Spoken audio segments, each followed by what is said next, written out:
Hello friends, मैं हूं सन्मय प्रकाश और आप देख रहे हैं यूट्यूब चैनल सरकारी जॉब न्यूज़ और शार्प लर्निंग ऐप पर भी तमाम स्टूडेंट्स वीडियो देख रहे हैं। एयर इंडिया क्रैश की प्रिलिमिनरी रिपोर्ट आई है और वही रिपोर्ट कहती है कि एक पायलट दूसरे पायलट से पूछता है कि क्या तुमने फ्यूल कट ऑफ कर दिया।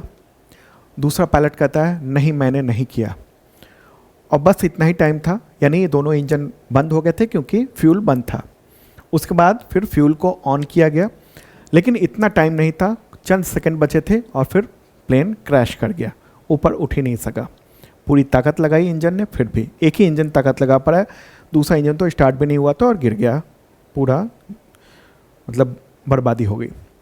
तो इसमें क्या बताया गया, पायलटों के बीच की जो बातचीत है ना, उस हादसे ने उसने हादसे की जो गुत्थी है उसको उलझा दी है। इसके बारे में डिटेल बात करेंगे। इसके अलावा यूनेस्को ने भारत के 44वें वर्ल्ड हेरिटेज जो साइट है उसको मान्यता दी है, घोषणा कर दिया है। राज्य सरकार ने गज मित्र योजना शुरू की है। 27वीं पूर्वी क्षेत्रीय परिषद की बैठक हुई है, महत्वपूर्ण बात है, कई फैसले लिए गए हैं। और ये क्षेत्रीय परिषद कितने होते हैं, क्या क्या होते हैं, ये बहुत महत्वपूर्ण है एग्जामिनेशन के लिए। और इसी में दो राज्यों के बीच सोन नदी पर जो इंद्रपुरी बैराज का विवाद था पानी का, उसको भी सुलझा लिया गया है। फीफा की रैंकिंग रिपोर्ट आई है और ख़राब हालत है भारत की। इसके अलावा गणेश उत्सव वो त्यौहार है, किसने राज्य उत्सव घोषित किया है, गृह सचिव, उनका कार्यकाल बढ़ गया है, कौन है। इसके अलावा हिंदुस्तान यूनिलीवर, उसकी पहली महिला CEO और MD कौन बनी है। इसके अलावा भी कई सारे महत्वपूर्ण टॉपिक्स हैं, क्वेश्चन है, चर्चा करेंगे। सबसे पहले एयर इंडिया वाला मामला देखते हैं। क्वेश्चन होगा एयर इंडिया फ्लाइट AI 171 वो था, कौन सा विमान था वो, तो 7878 ड्रीम लाइनर। ओके, तो वो विमान जो क्रैश कर गया था अहमदाबाद में, तो उसकी प्रिलिमिनरी इंक्वायरी रिपोर्ट आई है। उसमें दुर्घटना का कारण क्या बताया गया है, बताया गया है उसमें फ्यूल स्विच कट ऑफ। ठीक है, और ये न्यूज़ आप देख रहे हैं द हिंदू में, खबर तो आपने सुन ही ली होगी। अब ये कट ऑफ कैसे हुआ, इसका खुलासा नहीं हुआ है, विस्तृत जांच की जाएगी। और ये है जांच की रिपोर्ट, किसने जांच की है, तो भारत की जो एजेंसी है AAIB यानी एयरक्राफ्ट एक्सीडेंट इन्वेस्टिगेशन ब्यूरो। ठीक है, ये वाला, तो ओके, इसी ने जांच की है। आपके एग्जामिनेशन में सवाल भी हो सकता है। तो प्रिलिमिनरी जांच है और ये जो एजेंसी है ना, वो मिनिस्ट्री ऑफ सिविल एविएशन के अंतर्गत आने वाली एजेंसी है। इसका काम ही है कि जो भी दुर्घटना है उन सब की इंक्वायरी करना, डिटेल रिपोर्ट तैयार करना। ओके, तो शुरुआती जो रिपोर्ट है वो 15 पेज की है और उसमें बहुत सारे फोटोग्राफ वगैरह भी दिए गए हैं।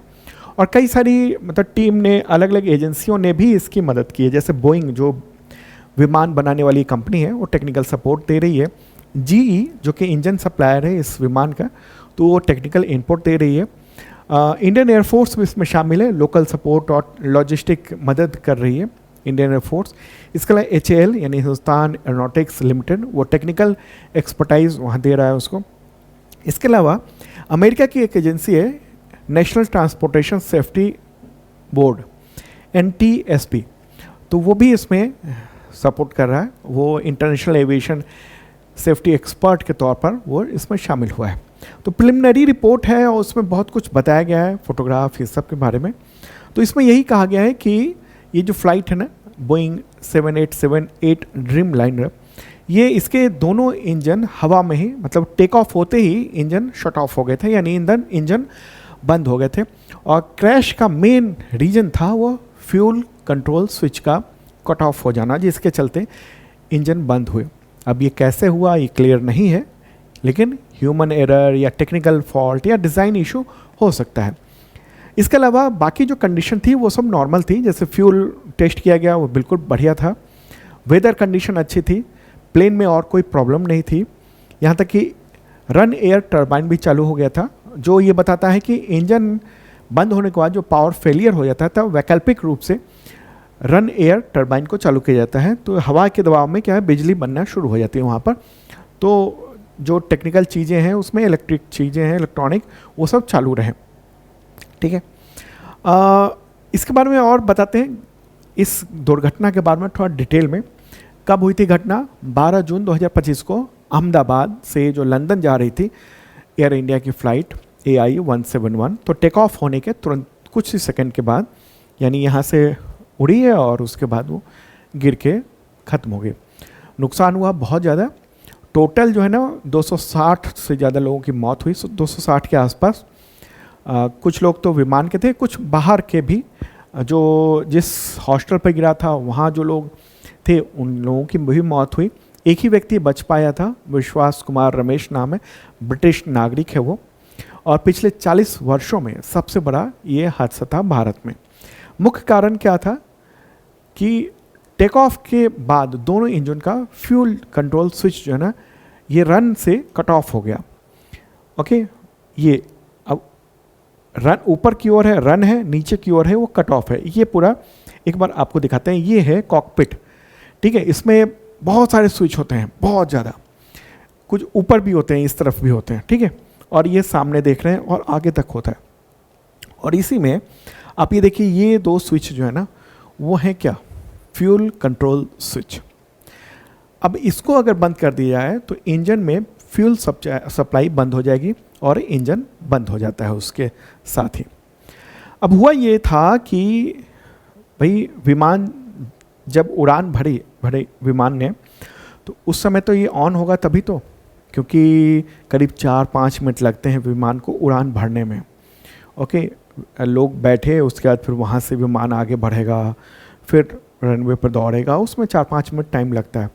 और उसमें तो उतनी ही देर में हज़ारों लीटर जो तेल है वो खप जाता है। तो इसका इस्तेमाल तो हुआ था जैसे ही उड़ान भरी, और तभी कॉकपिट में जो रिकॉर्डिंग हुई थी ना, जो ब्लैक बॉक्स जिसको कहते हैं, वॉइस डेटा रिकॉर्डर, तो उसमें ऑडियो की रिकॉर्डिंग है कि एक पायलट दूसरे पायलट से पूछ रहा है, why did you cut off, यानी तुमने इंजन क्यों बंद कर दिया। तो दूसरा पायलट ये कहता है, आई डिडंट, यानी मैंने नहीं किया।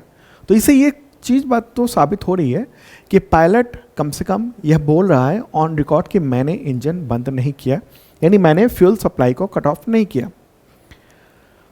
आपको बिल्कुल ध्यान होगा कि विमान जो है ना उड़ते उड़ते गिर गया था। अब ये देखिए, विमान है, उड़ा और जाकर गिर गया। तो बहुत लंबी बातचीत का भी मौका नहीं मिला, बहुत छोटे वक्त, कुछ ही सेकंड, करीब 50 सेकंड भी नहीं लगे। तो यह सवाल बड़ा यही है कि ये जो इंजन का स्विच है ना, ये आखिर बंद कैसे हो गया। ये देखिए, ये तो नॉर्मल स्विच होता है वो है, और ये वाला जो है ना जिसमें ये ऊपर उठा हुआ है यानी ऑन है, ये दुर्घटना के बाद का ये हिस्से का फोटोग्राफ है, इस रिपोर्ट में ये बताया गया है। तो मतलब ये हुआ कि फ्लाई किया विमान ने और उसके बाद ये स्विच ऑफ हो गए। अब कैसे ऑफ हुए, पायलट तो ये कह रहा है कि हमने नहीं किया। उसके बाद अब इंक्वायरी की बात यही है कि आखिर ये स्विच कैसे बंद हो गए थे। पायलट यहाँ पर बहुत क्लियरली कह रहा है इस रिपोर्ट में कि मैंने स्विच बंद नहीं किया, और अब जांच होगी तब पता चलेगा कि ये मैकेनिकल फॉल्ट था, स्विच अपने आप कैसे बंद हो गया, क्या हुआ क्या था। टाइम बहुत कम था। जब ये पता चला पायलट को कि ये स्विच बंद है तो उसने ऑन करने की कोशिश की, लेकिन प्लेन सिर्फ और सिर्फ 400 फीट की ऊंचाई पर था, तो इंजन रीस्टार्ट होने का मौका उसको ठीक से नहीं मिला। सीमित सेकंड ही थे, दोबारा कोशिश की ऑन करके इंजन को चलाने की, फुल रेस दिया इंजन को, लेकिन एक ही इंजन जो है ना वो थोड़ी सी रिकवरी हुई। मतलब कि एक इंजन दोबारा जो है ना चालू होने की कोशिश कर रहा था और दूसरा इंजन जो था वो मतलब चालू ही नहीं हो पाया, कुड नॉट सस्टेन। तो इंजन 2 किसी तरीके से वो चला ही नहीं। तो ऐसे में उसके बाद अचानक से वो नीचे गिर गया और मेडे का कॉल किया पायलट ने। बहुत कम सेकंड का वक्त मिला था। इसके पायलट थे सुमित सभरवाल, बहुत लंबा उड़ान का अनुभव था उनका, और सह पायलट थे क्लाइव कुंदर, उनके पास भी बहुत लंबे वक्त का उड़ान का अनुभव था उनके पास, और दोनों ने पर्याप्त आराम भी किया था उड़ान से पहले। मेडिकल फिटनेस भी ठीक ठाक थी। विमान का रखरखाव नियमित ढंग से था, कोई बड़ा टेक्निकल फॉल्ट देखने को नहीं मिला था। हालांकि अमेरिका का जो FAA है यानी फेडरल एविएशन एडमिनिस्ट्रेशन USA का, उसने बोइंग 737 के फ्यूल स्विच के लॉकिंग सिस्टम पर सलाह दी थी। और सेम वही जो फ्यूल स्विच जो है ना, वो स्विच जो है ना वो 787-8 जो ड्रीम लाइनर है विमान, उसमें भी यही लगा हुआ था। तो उसने ये दिया था कि इस स्विच को मतलब ध्यान रखा जाए इस पर, ठीक है। ये इसमें लॉकिंग सिस्टम होता है ताकि अपने आप ना गिर जाए, अपने आप कट ऑफ ना हो जाए, इसको लेकर। और उसमें कुछ दिक्कत की हो सकती थी कि संभावना हो, लेकिन चूंकि ये अनिवार्य नहीं था इसलिए एयर इंडिया ने इसको जांच नहीं की थी। और रिपोर्ट में ये कहा गया है कि 2013 में इस स्विच को बदला गया, तो 2023 में इस स्विच को बदला गया था। अब जांच अब और लंबी होगी। क्या जांच होगी कि आखिर ये कैसे हुआ। अभी जो पूरी रिपोर्ट आई, बहुत सारे मामले देखने को मिले हैं, मतलब बहुत सारे बातें मीडिया में सामने आई हैं। कुछ जैसे जो पायलट का एसोसिएशन है वो कह रहा है कि इस रिपोर्ट के बहाने पायलट पर दोष मढ़ने की साजिश सी नज़र आती है, कुछ ऐसा कहने की कोशिश की है। तो पायलट एसोसिएशन कह रहा है कि भाई इसकी जांच की जाए।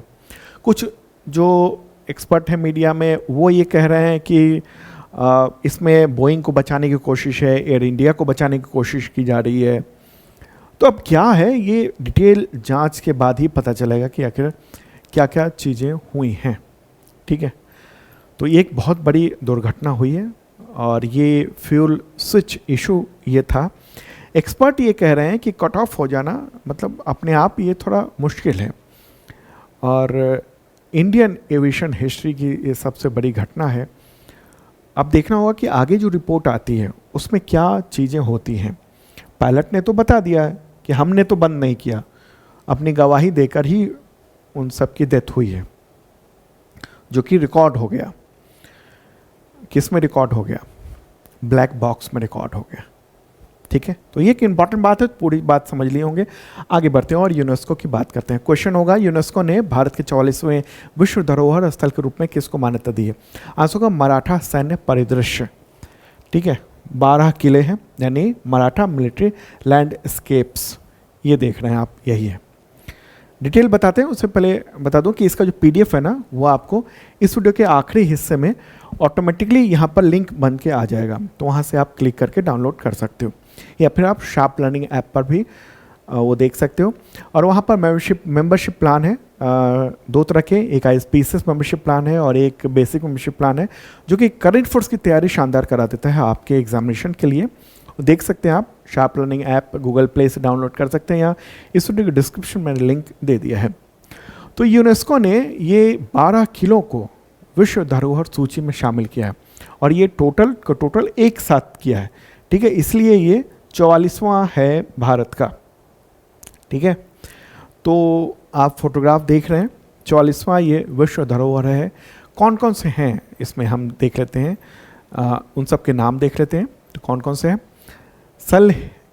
सलहेर किला, ये नासिक में है, महाराष्ट्र में। ये सिरहद्री जो पर्वतमाला है उसका सबसे ऊंचा किला है।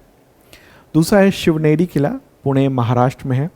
तीसरा है लोहागढ़, पुणे में ही है। चौथा है खंडेरी किला जो रायगढ़ में है और ये द्वीपीय किला है, द्वीप में बसा हुआ है। रायगढ़ किला है एक और, जो कि रायगढ़ जिले में है, महाराष्ट्र में, और ये मराठा साम्राज्य की राजधानी थी। छत्रपति शिवाजी महाराज, उनका राज तिलक यहीं पर हुआ था और यहीं पर उन्हें 1674 में यानी 1674 में मराठा साम्राज्य का छत्रपति घोषित किया गया था। इसके बाद अगर हम देखेंगे, राजगढ़ है, ठीक है, पुणे में है और मराठा साम्राज्य की ये पहली राजधानी थी और फिर ये मुख्य राजधानी रायगढ़ थी। फिर प्रतापगढ़ है, सतारा महाराष्ट्र में ही। सुवर्ण दुर्ग है, रत्नागिरी जिले में, महाराष्ट्र में। और मुंबई और गोवा के बीच में अरब सागर में छोटा सा द्वीप है वो है। 9वां है पन्हाला किला, कोल्हापुर में है, महाराष्ट्र में। 10वां है विजय दुर्ग, जो कि सिंधु दुर्ग जिले में है, महाराष्ट्र में। 11वां है सिंधु दुर्ग, जो कि सिंधु दुर्ग जिले में है, अरब सागर में स्थित ऐतिहासिक समुद्री किला है ये। और 12वां है जिंजी किला, जो कि विल्लीपुरम, ये तमिलनाडु में है, ठीक है। तो इनमें से 11 जो है ना वो है महाराष्ट्र में और एक तमिलनाडु में है, और ये मराठा साम्राज्य का ये पूरा का पूरा किला है। ओके, महत्वपूर्ण बात हो गई। तो यूनेस्को की ये जो मीटिंग हुई है अभी हाल ही में, उसी में ये 44वां विश्व धरोहर स्थल घोषित किया गया है मराठा मिलिट्री लैंडस्केप्स को। ये सारे ये 12 हैं, इन सब को। ओके, तो 11 जुलाई को ये मीटिंग हुई, 47th वर्ल्ड हेरिटेज कमेटी की मीटिंग हुई थी यूनेस्को की, और उसी में ये तय कर दिया गया है। ओके, इम्पॉर्टेंट बात है। और ये सारे किले जो है ना वो 17वीं से 19वीं शताब्दी के बीच डेवलप किए गए थे, जो मराठा साम्राज्य की जो सैन्य रणनीति है उसको दर्शाते हैं। छत्रपति शिवाजी महाराज और अन्य जो मराठा शासक थे उनकी रणनीति और स्थापत्य जो दक्षता थी उसको ये दिखाते हैं। ओके, तो ये एक इम्पॉर्टेंट बात रही आपके एग्जामिनेशंस के लिए। अब हम लोग ये देखते हैं कि टोटल इससे पहले तो 43 थे वर्ल्ड हेरिटेज, अब 44 हो गए हैं। तो कौन कौन हैं पूरी लिस्ट मैं यहाँ पर आपको दिखा देना चाहता हूँ, ठीक है। ये सब आगरा किला है, अजंता की गुफा है, 44 के 44, एलोरा की गुफा है, ताजमहल है, महाबलीपुरम में स्मारकों का समूह है, सूर्य मंदिर है कोणार्क का, काजीरंगा राष्ट्रीय उद्यान है, केवलादेव राष्ट्रीय उद्यान है, मानस वन्यजीव अभ्यारण्य है, गोवा के चर्च और कॉन्वेंट हैं, फतेहपुर सीकरी जो आगरा में है वो है, फतेहपुर सीकरी का किला, हम्पी में स्मारकों का जो समूह है। इसके अलावा हम अगर देखें तो ये देखिए खजुराहो स्मारकों का समूह है, एलिफेंटा गुफाएं हैं, ग्रेट लिविंग चोला मंदिर हैं, पट्टडकल में स्मारकों का समूह है, सुंदरबन राष्ट्रीय उद्यान भी है, नंदा देवी और फूलों की जो घाटी है राष्ट्रीय उद्यान वो है, सांची में बौद्ध स्मारक है, हुमायूं का मकबरा दिल्ली में वो भी वर्ल्ड हेरिटेज है, कुतुब मीनार और उसके जो स्मारक हैं दिल्ली में वो, भारत के जो पर्वतीय रेलवे हैं वो है, बोध गया में महाबोधि मंदिर परिसर है, भीम बेटका के रॉक शेल्टर्स हैं ये हैं। इसके अलावा अगर हम देखेंगे तो चपानेर पावागढ़ जो पुरातत्व पार्क है वो है, छत्रपति शिवाजी टर्मिनस लाल किला परिसर है दिल्ली में, जंतर मंतर जयपुर में, पश्चिमी घाट जो वेस्टर्न घाट्स कहे जाते हैं वो है पूरा, राजस्थान के पहाड़ी जो ज़िले हैं किले, राजस्थान के पहाड़ी किले, ग्रेट हिमालयन नेशनल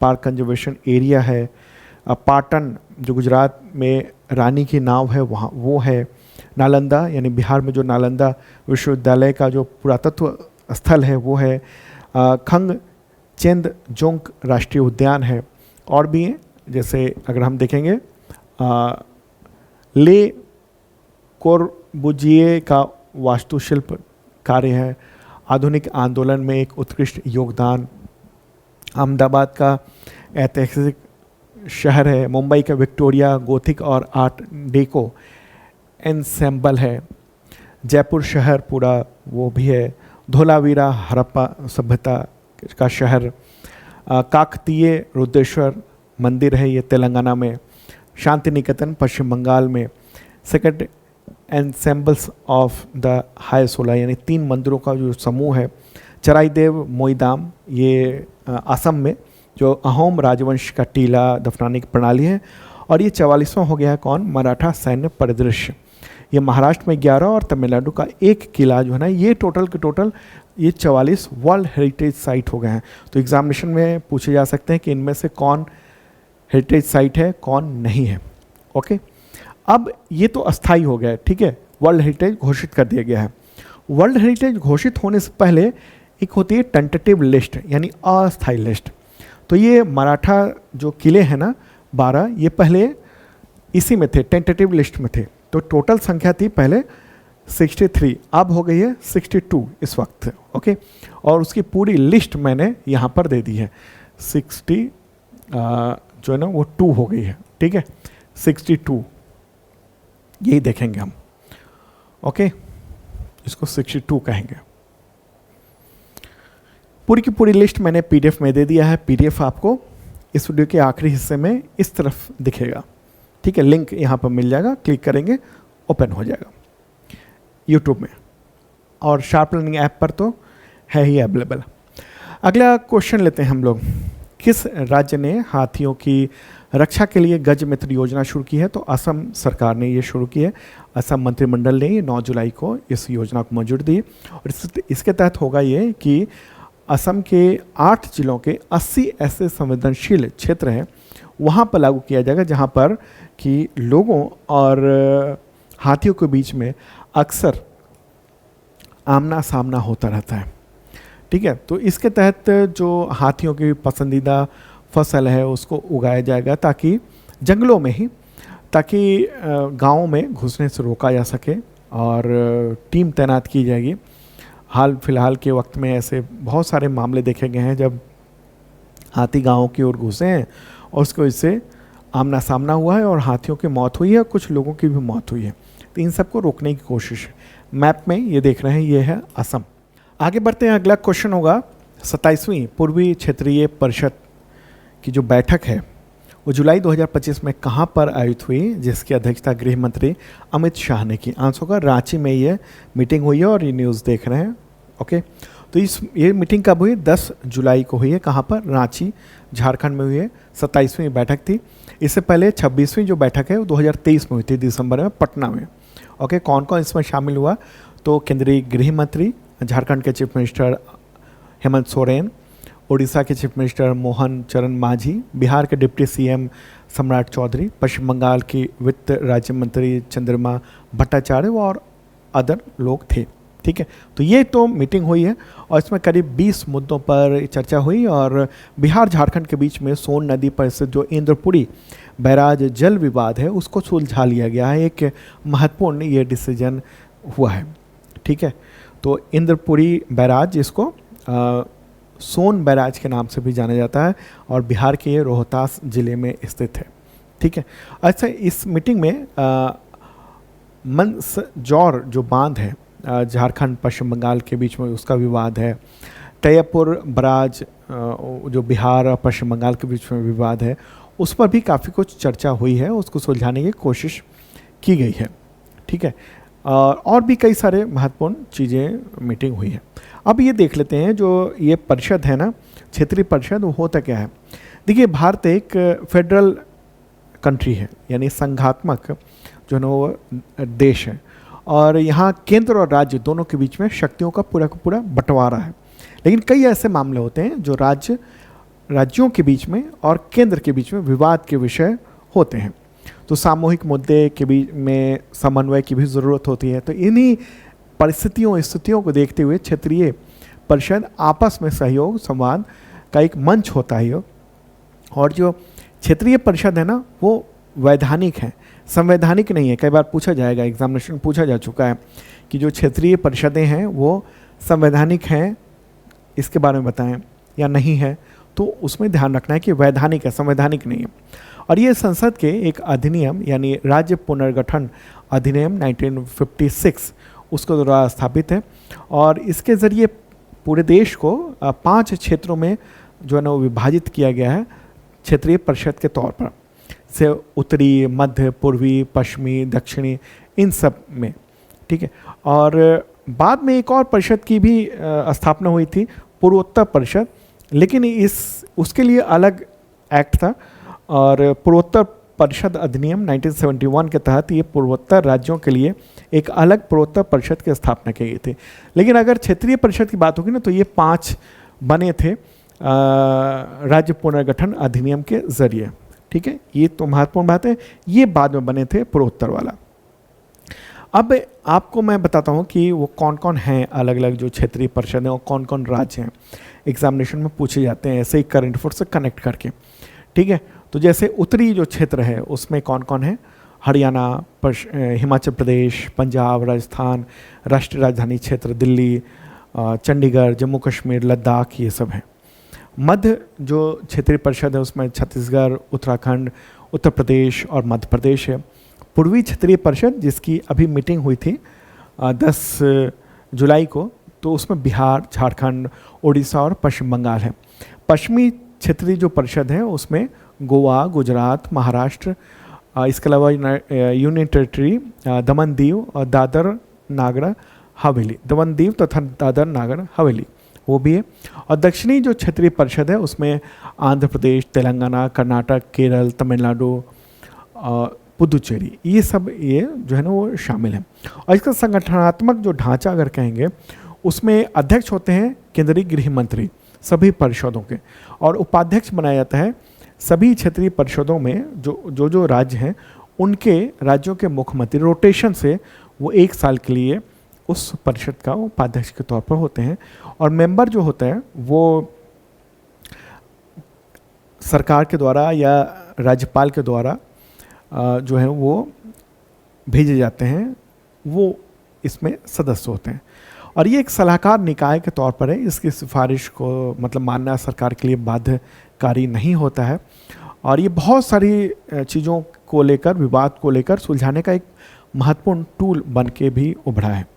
ओके, सीमा विवाद हो गया, अंतर्राज्यीय परिवहन, पानी के विवाद हो गया, राज्यों के जो पुनर्गठन से रिलेटेड विवाद हो, तो ये सब चीज़ें ये होती हैं वहाँ पर चर्चा।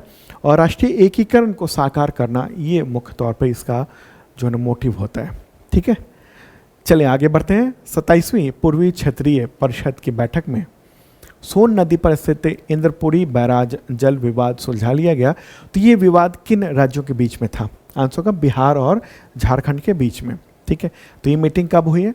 10 जुलाई को मीटिंग हुई रांची में, जैसे मैंने पहले बताया आपको।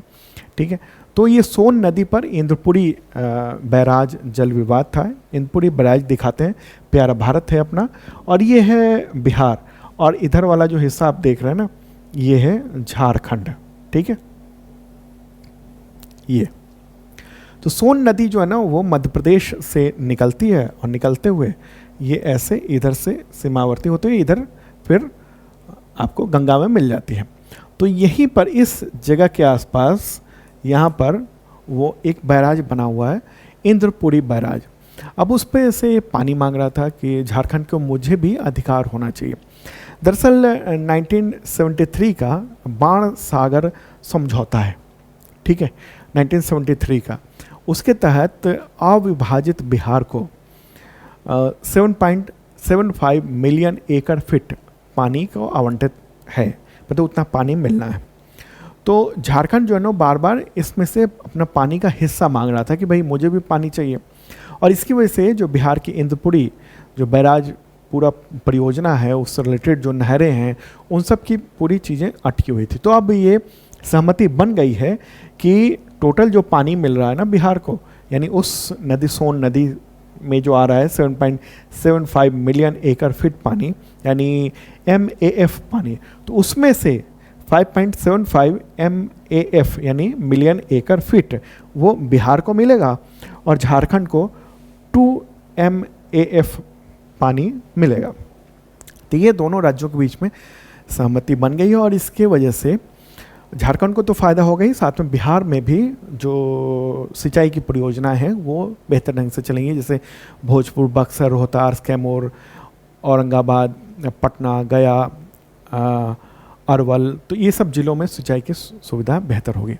इंद्रपुरी जो बैराज है वो इस तरह का है, बहुत बड़ा बैराज है, और ये रोहतास ज़िले में स्थित है। लंबाई इसकी करीब 1407 मीटर है, यानी 1 किलोमीटर 400 मीटर इतना लंबा है, और दुनिया का चौथा सबसे लंबा बैराज होने का भी कभी कभी दावा किया जाता है, लेकिन एक्चुअल में क्या है ये हम नहीं कह सकते।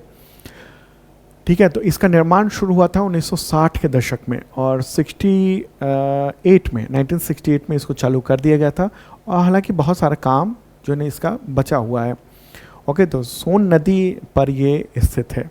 ठीक है, सोन नदी कहाँ से निकलती है? मध्य प्रदेश के अनूपपुर जिले में जो स्थित है अमरकंटक पठार, वहाँ से निकलती है। ओके, चलिए आगे बढ़ते हैं और अगला क्वेश्चन फटाफट चलते हैं। फीफा रैंकिंग जो जुलाई में जारी हुई तो उसमें इंडियन मेंस फुटबॉल टीम की रैंक क्या है? आंसर को 133। ठीक है, तो ये जारी हुई है और ये न्यूज़ आप देख रहे हैं कि 133वीं रैंक है। पिछले 9 साल में वर्स्ट यानी बहुत ही ख़राब प्रदर्शन देखने को मिला है। अभी हाल में जो कुछ मैचेस भारत जो है हार गया, उसके बाद से ये रैंकिंग गिर गई है, 133वें पर आ गई। फीफा ने ये रिपोर्ट जारी की है रैंकिंग। फीफा का फुल फॉर्म क्या है? Federation international day football association, French नाम है, अंग्रेजी में इसको इंटरनेशनल एसोसिएशन फुटबॉल फेडरेशन कहा जाता है। ठीक है, तो ये एक रिपोर्ट आई है। ओके, अगर हम टॉप 10 जो रैंक वाले देखेंगे तो नंबर 1 अर्जेंटीना है, सेकंड पे स्पेन है, थर्ड पे फ्रांस है, फोर्थ पे इंग्लैंड है, फिफ्थ पे ब्राज़ील है, सिक्स पे पुर्तगाल है, सेवन्थ पे नीदरलैंड है, सेवन्थ पे Netherlands, eighth pay Belgium, ninth पे जर्मनी है और 10th पे क्रोएशिया है। ठीक है, फीफा का हेडक्वार्टर कहाँ है? स्विट्जरलैंड, ज्यूरिख में है। ओके, तो इम्पॉर्टेंट बात। अच्छा, अगर सवाल हो कि महिला की रैंकिंग क्या है, ये तो मेंस की है यानी पुरुषों की है। महिला की जो रैंकिंग है ना आखिरी, वो जून में जारी हुई थी, फीफा वुमेंस रैंकिंग, और उसमें इंडियन टीम की जो रैंकिंग है वो 70 है, 70वीं है जून में। ठीक है, अगस्त में अगले महीने फिर से इसकी नई रिपोर्ट आने वाली है वुमेंस की। मेंस की तो यही रहेगी और 2-3 महीने बाद फिर अगली रिपोर्ट आएगी, अगली रैंकिंग। अगला क्वेश्चन, यूएसए ने लंबे समय के बाद किस गैर नाटो देश को फिर से हथियार भेजने का फैसला किया और नेटो जो है ना वो इन हथियारों का पूरा खर्च देगा? आंसर है यूक्रेन। ठीक है, तो इटली की राजधानी रोम में 10 और 11 जुलाई को यूक्रेन पुनर्निर्माण सम्मेलन हुआ था। उसमें नेटो के तमाम देश शामिल हुए थे और यूक्रेन था, मतलब काफ़ी देश थे, 38 देश इसमें शामिल हुए थे, नेटो के साथ साथ दूसरे भी, और कई अंतर्राष्ट्रीय संगठन ने हिस्सा लिया था। और फिर अमेरिकी राष्ट्रपति डोनाल्ड ट्रंप ने साफ तौर पे कह दिया है कि अब हम यूक्रेन को हथियार देंगे। ठीक है, जब से वो राष्ट्रपति बने थे ट्रंप जनवरी में, तो उसके बाद से हथियार की सप्लाई बंद सी कर दी गई थी। जितने गया था खेप उतना ही तक पहुंच रहा था उसको। अब हुआ है कि ठीक है हम देंगे, लेकिन पूरा खर्चा जो नेटो को देना पड़ेगा। एक बार मैप के जरिए देख लेते हैं। प्यारा भारत है अपना, ओके, और इधर जो है ना वो विशाल का है, ये रशिया हो गया, और ये जो है ना ये यूक्रेन है जो कलर में आप देख रहे हैं। ठीक है, यूक्रेन और रशिया के बीच में युद्ध चल रहा है और बहुत लंबे इलाके, बड़े इलाके पर जो है ना वो रूस का कब्जा भी हो चुका है यूक्रेन के। ओके, अभी इतने लगभग ये इलाका जो है ना वो पूरा इधर भी, यहाँ तक का इलाका, ये सब रूस के कब्जे में आ चुका है। अब कई बार ट्रंप जो है ना वो कोशिश की कि ये युद्ध रुके, तो यूक्रेन ये चाह रहा था कि हमारा जो हिस्सा है इसको रूस जो है ना वो खाली कर दे। और अमेरिका की यहाँ नज़र पूरी तरह कहाँ पर है? इसके जो मिनरल्स हैं उस पर है, अमेरिकी कंपनियों के भी। तो रूस ने क्या किया, वहाँ का जो सबसे बड़ा जो बैटरी के लिए जो बनाने के लिए जो इम्पॉर्टेंट चीज़ होती है लिथियम, तो लिथियम की जो खदान थे ना उन सब पर कब्जा कर लिया। तो ऐसे में क्या है कि अमेरिका का जो अब युद्ध कैसे रुकवाए, युद्ध रुकवा देगा तो उसको तो वो लिथियम मिलेगा नहीं। तो ऐसे में अब युद्ध जो लग रहा है कि आगे अभी और बढ़ेगा, क्योंकि अमेरिका अब हथियार बड़े पैमाने पर देने जा रहा है, पैट्रियट मिसाइल सिस्टम ये सब देने जा रहा है। सीधे नेटो नहीं आएगा इसमें, सीधे अमेरिका नहीं आ रहा है इसमें, बल्कि अमेरिका जो है ना वो नेटो के ज़रिए जो है हथियार की सप्लाई कर रहा है और यूक्रेन से कह रहा है तुम लड़ो।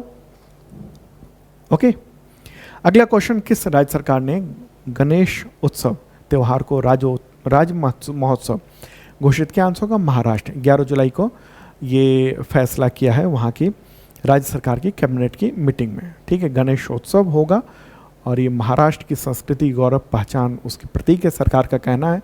तो ये तय किया गया है। मुख्यमंत्री देवेंद्र फडणवीस की अध्यक्षता में जो मीटिंग हुई वहाँ पर कैबिनेट की, उसी के दौरान। अगला क्वेश्चन, केंद्रीय गृह सचिव का नाम बताएं जिनका कार्यकाल केंद्र सरकार ने अगस्त 2026 तक के लिए बढ़ा दिया। आंसर होगा गोविंद मोहन। ठीक है, तो ये न्यूज़ भी आप देख रहे हैं, अगस्त 2026 तक गोविंद मोहन जो है वो केंद्रीय गृह सचिव के तौर पर रहेंगे। ओके, नौकरशाही में ना केंद्र सरकार की जो नौकरशाही होती है उसमें कैबिनेट सेक्रेटरी सबसे ऊंचा पद होता है। उसके बाद ये माना जाता है कि होम सेक्रेटरी जो है ना वो सबसे महत्वपूर्ण पद है। ओके, उसके बाद कैबिनेट सेक्रेटरी के बाद देश की पूरी सुरक्षा, इंटरनल सिक्योरिटी, वो सब कुछ इन्हीं के हाथ में रहती है, एकता, वो सब कुछ, ठीक है। तो अभी वैसे कैबिनेट सेक्रेटरी कौन है? टीवी सोमनाथन है। होम सेक्रेटरी तो गोविंद मोहन है। विदेश सचिव कौन है? फॉरेन सेक्रेटरी, तो वो है विक्रम मिस्री, ओके। अच्छा, डिफेंस सेक्रेटरी कौन है? राजेश कुमार सिंह है। फाइनेंस सेक्रेटरी कौन है? तो अजय सेठ हैं। अगला क्वेश्चन, हिंदुस्तान यूनिलीवर लिमिटेड यानी HUL की पहली महिला CEO और MD कौन बनी है? तो प्रिया नायर। 92 ईयर के इतिहास में से पहली बार है हिंदुस्तान यूनिलीवर के कि भारत में पहली बार किसी महिला को CEO और MD बनाया गया। तो ये फोटोग्राफ आप देख रहे हैं प्रिया नायर, ठीक है, उन्होंने रोहित जावा की जगह ली है, ओके। तो महत्वपूर्ण बात रही। दोस्तों, ये था इंपॉर्टेंट करंट अफेयर्स आप सबके एग्जामिनेशंस के लिए। और शार्प लर्निंग ऐप पर बहुत सारे कोर्सेज चल रहे हैं।